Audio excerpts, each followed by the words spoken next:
Hello everyone. Thank you for coming to the WithSecure cybersecurity innovation stage. I'm going to be presenting to you about tales from the field, blind spots in corporate security, and also what to do about them. Let me use this handheld mic instead. So, nice to meet you everyone. My name is Antti Tuomi. I'm originally from Finland, hence the weird name, but now I've been based in Japan for 7 years now.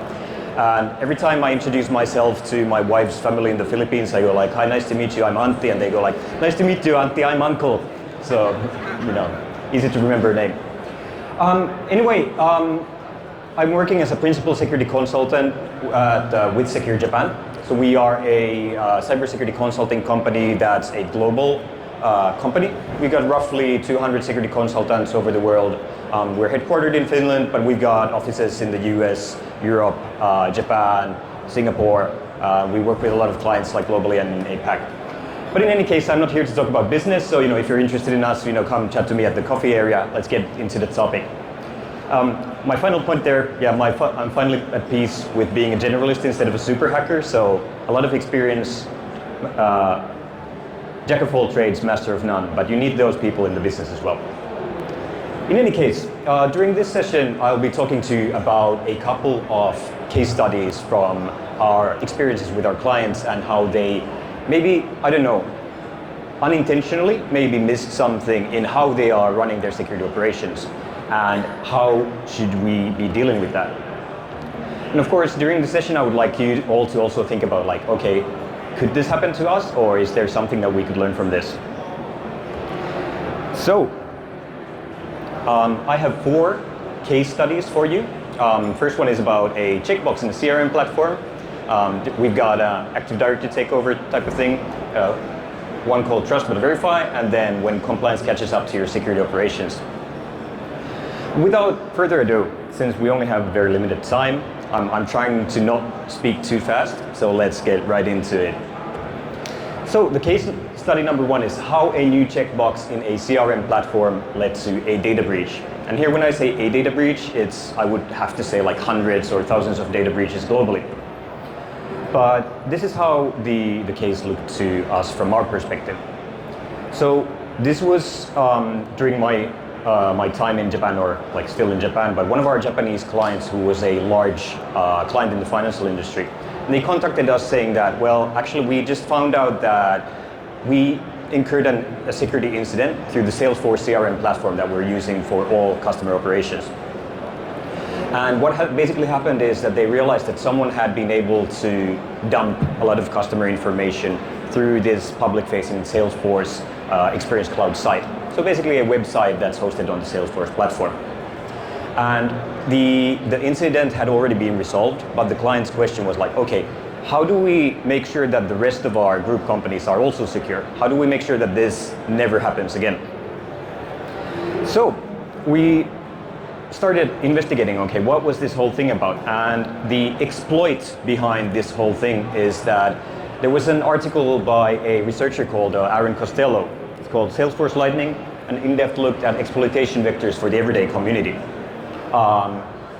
Over here, you have the link enumerated.ie/Salesforce. And basically, this article describes a way to use the Salesforce platform feature called Aura APIs. So this is APIs through which, when you visit a Salesforce site, they get the page data, and it's a usual REST API. So in practice, you just post a request in the right format, and you're able to query for data. However, the issue that led to this data breach actually had a couple of different reasons behind it. So first of all, for this particular client and many of our clients, what happened that all of these custom website features were behind a login page, as you would expect, right? Except now with this new feature called Lightning Experience for guest users, what happened was that these Aura JSON APIs were available to guests as well. So this was in order to make also sites with guest users, more interactive and so on. That was a new feature. And if you never, bother to actually go look at these like data access settings, there's a category called default external access. Well, why would you need to disable those? We don't have any guest users, we're behind login. Until then, Aaron Costello's blog post highlighted that you could actually start a session for any Salesforce site and then use that session identifier to call the APIs on your target site. So now you're in this weird limbo mode where your session is kind of not a guest but not a logged in user, and there's no restrictions to what data you can access, and the JSONs are now available to the API is now available to the guest users as well. So basically, you would be able to query almost all of the data in many of the organizations. So who would win? You could hundreds of thousands of dollars spent on threat-led red teaming, phishing awareness campaigns, and EPPDR solutions, or one new checkbox deploy in the CRM and configuration. So anyway, long story short, we and many of our clients found that there had been a lot of these exploitation attempts, and you did need to have all these three conditions to come true for you to be able to exploit this. However, this was kind of a big thing, and especially when it comes to the Salesforce platform, it's kind of considered a software as a service and a CRM platform, and I think it kind of bypasses the security team, the IT security team's scrutiny. So actually, most of our clients had not actually looked at, how do we configure Salesforce securely? Is there actually some attack vectors other than usual web applications and login towards the platform? So that was one of the big lessons learned, and that has led to me doing a load of Salesforce security assessment projects in the last 3-4 years. Also, one of the things that's very common in these cloud-based platforms is that there's new features coming out all the time. This applies, of course, to Salesforce, AWS, Amazon, Google Cloud Platform, and so on. And staying top of those new features is very important, but it also takes a lot of time to do so.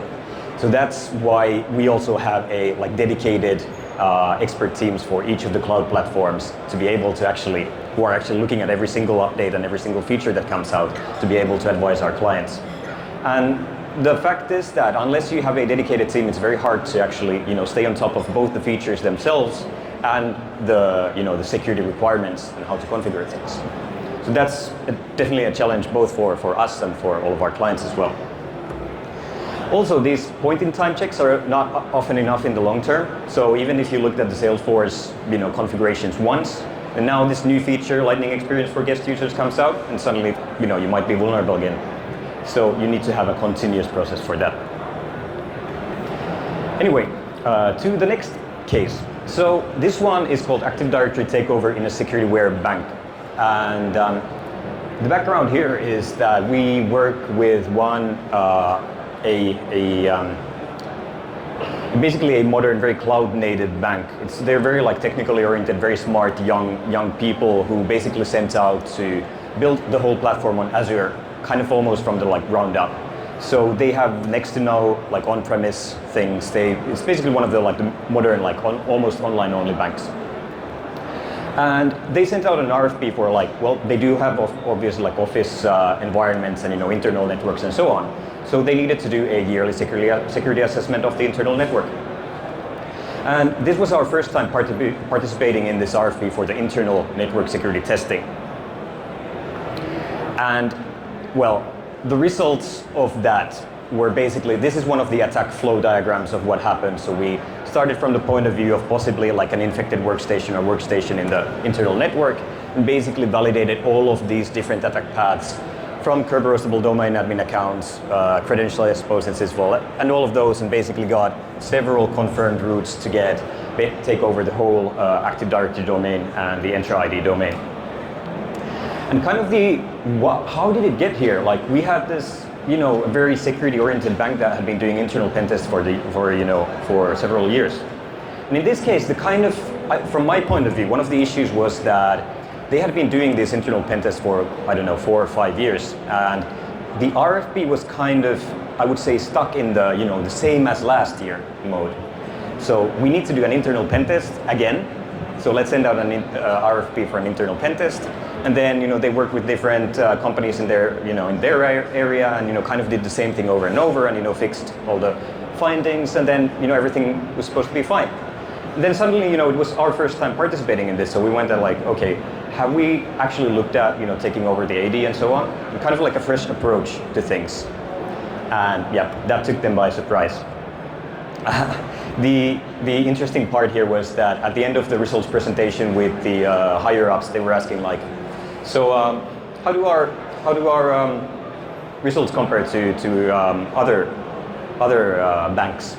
And we were like, I was saying, well, I did not know that they had done this before. So I told them that, well, you know, this is usually what we see on the first time when you do like an internal pen test. So don't worry, you know, it gets better from here. You know, it's a very common result for the first time. And later on, they told me like, actually, Antti, they've been doing this for 4 or 5 years with different vendors from, you know, until now. So I was like, oh, oops, sorry. In any case, a lesson learned for them, and definitely highlighted to them that it's very easy to fall into this complacency when you have a long-lived environment or system where you go like, okay, let's do the same test again. We need to do the same test again, and that really kind of, you know, stifles the like. Actually looking into what's important and is there something else that we might be missing. So one of these basically a blind spots you might run into. My suggestions on like how to prevent this is, first of all, avoid the, you know, the same as last time type of RFPs and security testing scopes. So hopefully you would do kind of I would say maybe threat modeling before submitting the RFP. Do, or at least like include the threat modeling and defining the scope based on, you know, the current situation, not just what we did last year and the year before that, and so on. Also, one thing that we have also noticed with many of our clients, especially for example in the banking industry, you have environments that have been there for tens of years. And if you have the same testing staff, you know, even in our team internally, you know, you kind of start losing the new perspective because you're too familiar with the environment. So we try to internally rotate the staff as well. And I think that makes sense from, you know, from our client's perspective as well. You could rotate companies, you could, you know, basically make sure that even internally and with the vendors you work with, you do have a bit of a fresh view every time. And another thing is this kind of, if you think that something is kind of out of scope, like, you know, yeah, our team is submitting the RFP, but the Active Directory is not our responsibility, then you end up in a situation where you might be overlooking something that's actually very important, totally. And then if the other team also does not actually submit, you know, a security testing for the AD part, then suddenly you have a blind spot. It's kind of, you know, on the badminton court and ball falls in between both of your players on your side of the court. And definitely here as well, like one of the small things is also defense in depth. The more you apply that, the harder it is to actually end up in a situation where you have all of these different routes to the main target and are able to kind of cover at least a bit of the ground that you might have otherwise missed. Okay. On to the third case. I'm calling this trust but verified. And this is an interesting case from one of our clients in the aviation industry. So I've been working with a lot of airlines globally, and in the aviation industry, especially since, you know, you're dealing with transporting people and their lives and so on, the customer's trust is paramount. So in the industry, basically doing threat and risk assessments and certifying the planes and software for airworthiness is kind of, you know, the baseline. They operate on trust. So we worked with a specific airline that was basically wanting to ask, like, okay, we're introducing in-flight connectivity, in-flight entertainment to our fleet. What kinds of risks does that pose? And of course, we recommended that, okay, even if, you know, all the systems are provided by a vendor, you know, or a supplier of the connectivity and so on, it still, you know, makes sense to do a independent review. And yes, the airline agreed. Like, of course, we cooperate with the vendors as much as we can, but in any case, we trust their judgment, but let's verify just in case it helps us all out. So being on board the plane in the hangar at night, it's hot, people are cleaning stuff around you. It's not very nice, but it's very intriguing. So we were looking at basically this one of the servers. There's usually like only one on the only one or two on the airplane because weight is the main priority when it comes to flying. So we're looking at it and going like, okay, looks nice. At least there's no IPv6 address configured, you know. So, you know, that's a good starting point. And my colleague from Poland goes like, wait, I think there's a way. And he remembered that in IPv6, even if there's no address configured, you can actually calculate the address of that particular network interface from the MAC address of the interface. And suddenly, even if there's no address configured, we can actually connect to it. And one thing that often happens in servers is like even if you configure firewalls, you need to configure them separately for IPv4 and IPv6. And in this case, of course, because there was no address configured, there was no firewall rules configured for IPv6 either. I mean, yeah. So that was a very interesting case, and a lot of like lessons learned to like both us and the airline and the vendor as well, and making sure like we were really happy, like all the parties were really happy that we actually did this verification, because behind the network interface, what we would have seen is all the cabin control systems and everything. So very, very awkward if someone would have been able to access that. So yes, basically trust but verify. Try performing third-party unbiased assessments where necessary. It's of course up to your risk assessment, but sometimes it makes a lot of sense. And in general, I think in this case, if we just did a fully black box testing and had no idea about what's behind the network interface, we might not have found this issue. So in this case, it's just the cooperation between us and the systems vendor and the airline really made things happen. So general, way better results overall. And especially when it comes to these complex environments, for example, in the aviation systems, it's very easy to accidentally overlook something. And in this case, it was the IPv6 thing, so the devil is in the details. Okay, on to the last case. And this is when compliance catches up to your security operations.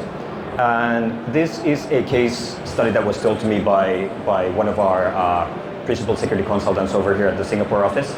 And if I remember correctly, in 2018 or so, the Cybersecurity Act was introduced in Singapore that requires you to do internal pen testing for basically all systems that contain critical information or that is classified as critical information infrastructure. And this requirement basically came up reasonably suddenly, and a lot of companies had not done a lot of proactive security testing before this. Trying to be compliant with the rules so far. Okay, we need to be compliant with this one as well. So let's do a security assessment. And what happened in a lot of cases was that there were loads and loads of vulnerabilities. I remember hearing stories about being able to log into all the the money transfer systems, basically unrestricted access to a lot of like financial systems and so on. So basically, if you only follow the compliance rules and kind of do the bare minimum, then you might end up in a situation where you have actually not done enough until now, and you're now scrambling to mitigate the issues in order to remain compliant. So that was a tough time for many of our clients, but our consulting team in Singapore had a fun time popping shelves left and right. So they had a good time from that point of view. Anyway, that was the fourth tale, and the lessons learned here is indeed the compliance sets the minimum requirement. But as you know, like standards are kind of one size fits none, so it's kind of the minimum bar that you need to fill. But what are the risks related to actually your business and your systems in particular? You need to also think about that. There's also a lot of technologies and systems where the standards are not yet mature enough that, for example, when it comes to, let's say, generative AI, how many security standards are there that you can comply with to be secure, right? So you need to be proactive about this.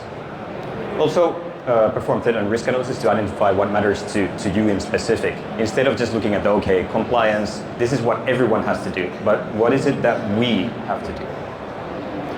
Also, what's interesting is to observe other regions to plan ahead. There's a lot of, for example, in Europe, currently there's a Cyber Resilience Act being planned for devices that are going to be sold in Europe that you need to comply with in the future. And for example, whereas in Singapore you already have the requirement to perform red teaming for financial organizations, that requirement is only now coming up in Japan. So looking a bit at what are the other countries, what are the other regions doing, you can get a bit of a head start or jump start into knowing what would make sense to you as well. Anyway, we're almost running out of time, so let's go to the conclusions and takeaways. So the main things that I would like to highlight here is, first of all, that security is difficult for everyone. We're dealing with the art of exceptions to the rule. So we need to, as security consulting companies, we need to stay on top of the trends, but so do our clients. It's difficult, you need to take your time. And many of the blind spots that we've seen, first of all, third-party services that might avoid the scrutiny, you might get complacent, you might not have enough cooperation and collaboration between your teams internally or with the vendors, not being able to keep up with the changes in technologies, or just operating on compliance instead of informed security decisions. So suggestions. Start with the threat and risk analysis. Figure out what's important to your business and operate based on that. Remember to take into account all the external dependencies, vendor control technical levels, and trust but verify, encourage fresh perspective, and use defense in depth. It is essential. Thank you very much. That's all. We only have 5 seconds left for questions, but if we have one, I think we might be able to get one. Is that correct? Yes. Thank you very much. Are there any questions?